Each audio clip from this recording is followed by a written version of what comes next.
A few years ago, my grandfather died. He was an important figure in my life. He was someone who I looked up to. He was, in my mind, the ideal man. He was an immigrant farmer who built a house where he raised 7 kids, 5 boys and 2 girls. My dad also had 7 kids, 5 boys and 2 girls. I can remember very vividly something my grandfather would say to us as we were growing up. If we got upset or we complained about something, he'd say, "Are you a man or a mouse?" I can hear the tone of his voice in my mind, and I can see the half-serious, half-joking face he'd make when he'd say it. But I can also remember how I felt. A little upset, a little confused, with just a hint of shame for not being manly enough. But I was just a kid. How could I understand this old man's wisdom?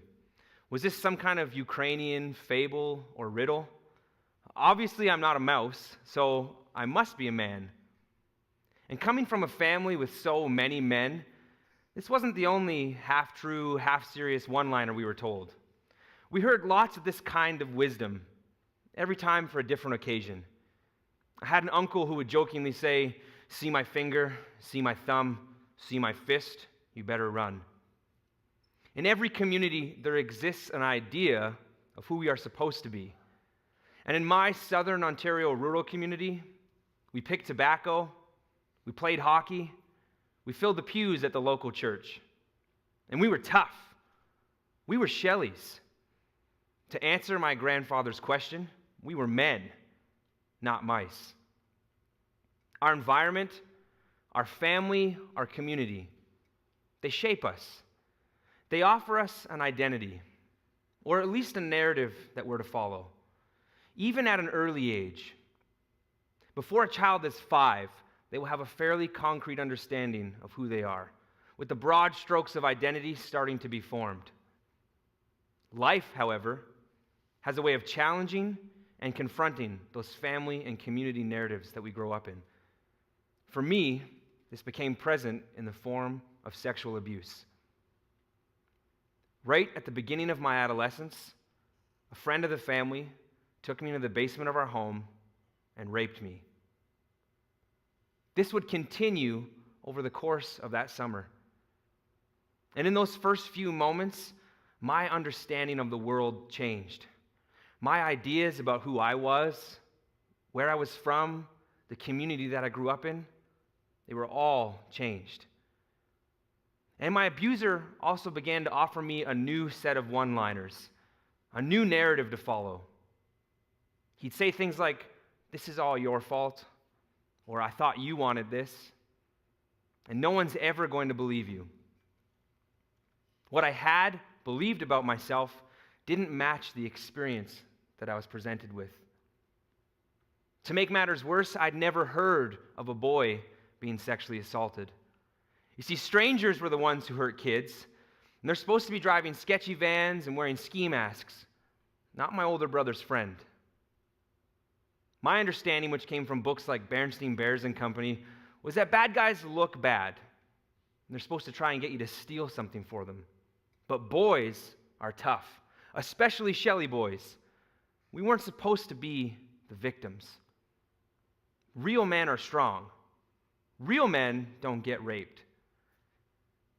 When something doesn't exist in your mind, or when the possibility of it even happening isn't even a thought, who are you supposed to tell? This wasn't the bad guy that I was prepared for. This wasn't the life that I was supposed to be living. Are you a man or a mouse? It echoed in my mind. I'm not even really sure I knew what that meant. You see, I believed that I was a man. At least that's how I thought the world needed to see me. But I felt like a mouse, maybe even less than a mouse. I had no idea what was happening to me or how to even rationalize it. And this confusion took me into some dark and terrible places in my mind. My early teen years were filled with suppressed emotion and with anger. I had no idea who I was. All I wanted was to be able to share my experience, what was happening to me, with someone. But I remember at about age 14, having a female relative reveal that she too had been sexually abused.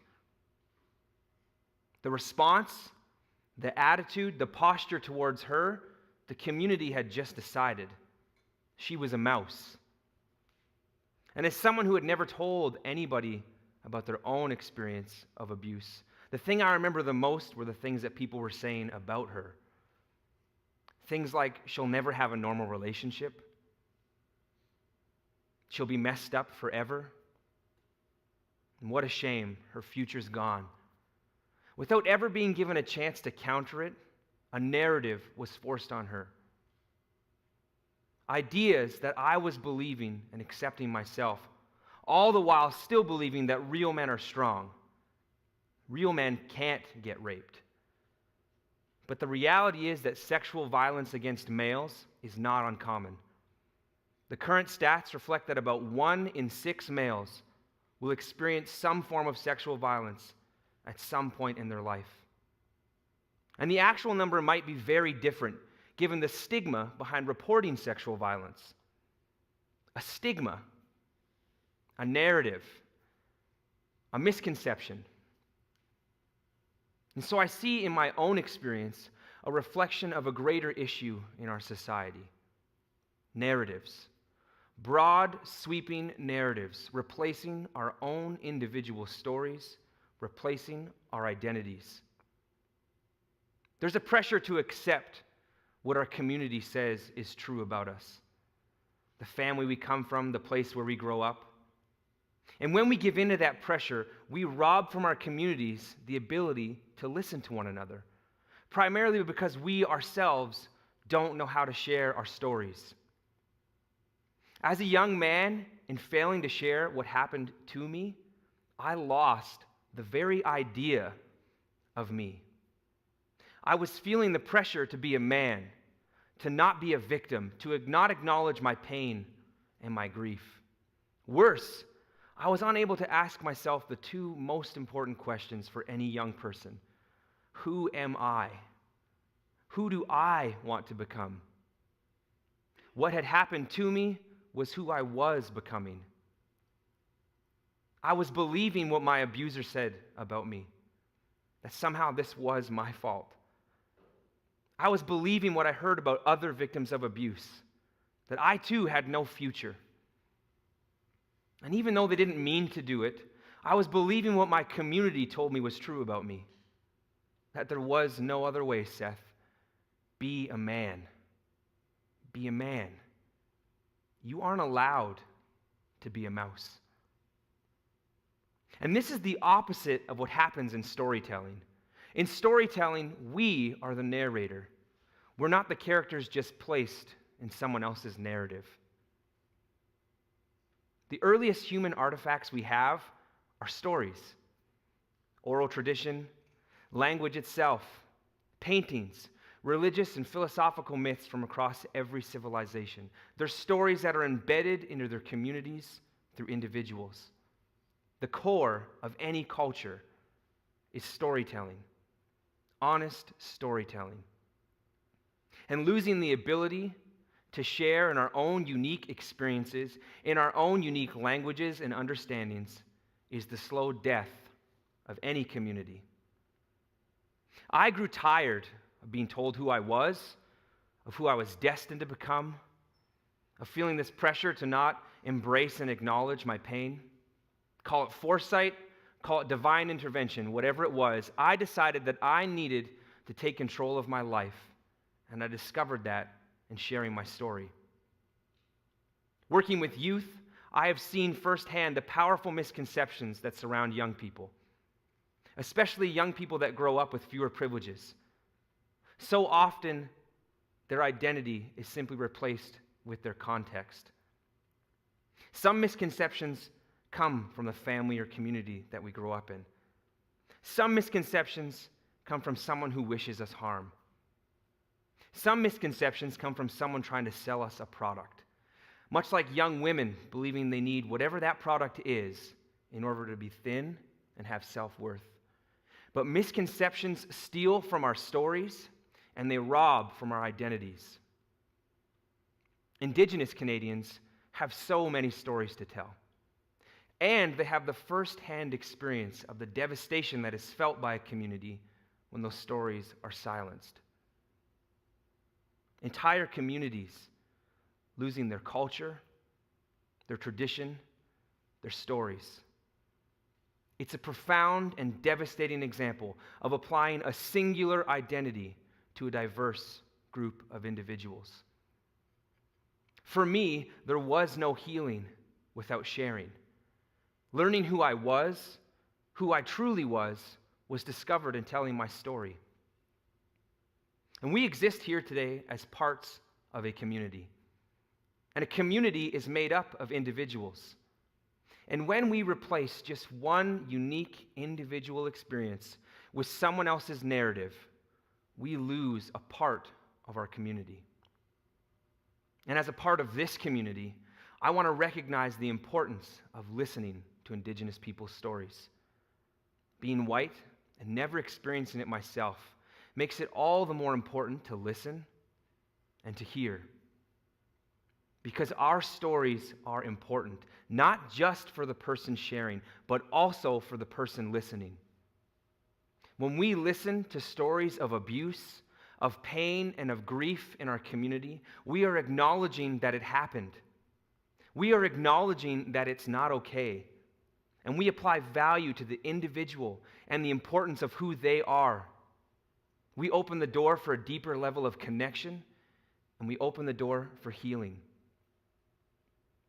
By sharing my story and experience of rape, I hope to regain part of my identity, to not allow what happened to me to define me.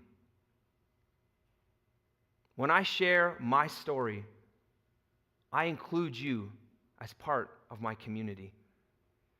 And there are times that I share, and there are lies and misconceptions that are confronted in the act of sharing, and it reminds me of the truth of the situation. Even now, in this very moment.